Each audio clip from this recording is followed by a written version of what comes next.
Hello, my name is John Allen Fread. I'm 48 years old and I own Barnes Allen Design here in beautiful Portland, Oregon. While I'm relatively new at owning my own design business, I have a story to tell. And that story is why I am your next HGTV design star. A good design, like every story, begins with a blank page.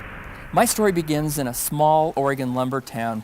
I didn't really know it at the time, but I had two great things going for me, and both of those are reasons why I'm the designer that I am today. The first was my mom. She was an educator who believed that global travel was the ultimate classroom. And so from the time that I was a little kid all the way through my adult life, I've had the opportunity to travel to just about every continent and almost every country in the world. And the second was my high school speech teacher. She believed that I would become the next Barbara Walters of TV journalism. Well, that didn't exactly happen, but as a result, I did end up becoming a corporate public relations executive for two of the largest sports brands in the world. So when you combine global travel with a teacher who inspired me, my design aesthetic is really quite simple. I create spaces that are global by nature and perspective, and I represent them through easy elegance. You know, I've been successful in public relations because I had to create stories that people could relate to.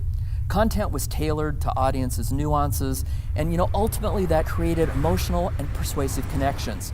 I take that same approach when I'm designing for clients. A space has to be honest and it has to be truthful for the client to love it. To create the perfect space for the client, I have three design principles that I follow in every design that I create and I execute. Strategy number one, find an unexpected point of inspiration and use it to design to the client's point of view.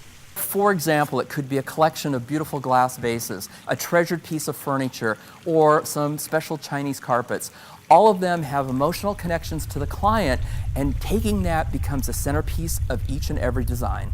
I tell all of my clients that they have to love the space that they're going to be in. If we try to fake it, they're not going to like it. Rooms are built around places we've been, treasures that we have had in our families, and when you put it all together, you end up with a perfect design and one very happy client. Simply put, my second guiding principle says, give found items new function. Sustainability is a hallmark of my design style. Portland is known for being green and for being bike friendly. It's all about finding those treasured items, turning them into something new, and giving them a complete second lease on life in the designs that I'm putting together. So for example, I found two wonderful old Chinese gates that turned into a smashing headboard in a guest room project. One of my most favorite projects was finding an old urn in a flea market for about $5 and turning it into a showstopper buffet lamp in an outside garden room project. And finally, guiding principle number three, know when to put the paintbrush down. Stop accessorizing. My grandma was a painter. She really was the girl of my dreams. And she's the one who taught me all about color and depth and perspective, but she also taught me one really important lesson that I use every day in every design that I do.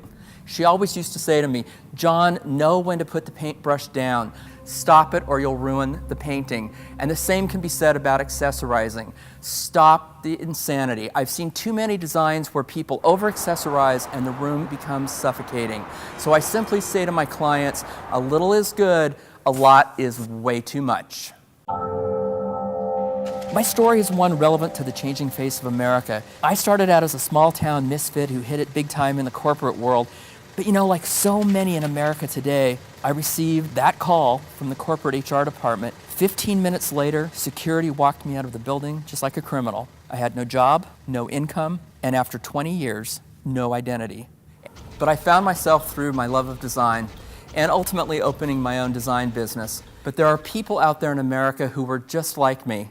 The recent divorcee who's starting over with an empty apartment, newlyweds buying their first place, or finally, that executive who's been displaced, just like I was. They are all stories waiting to be told, and they're all spaces waiting to be redesigned. In essence, they're all out there waiting to be changed by me, and they're waiting to be changed by design.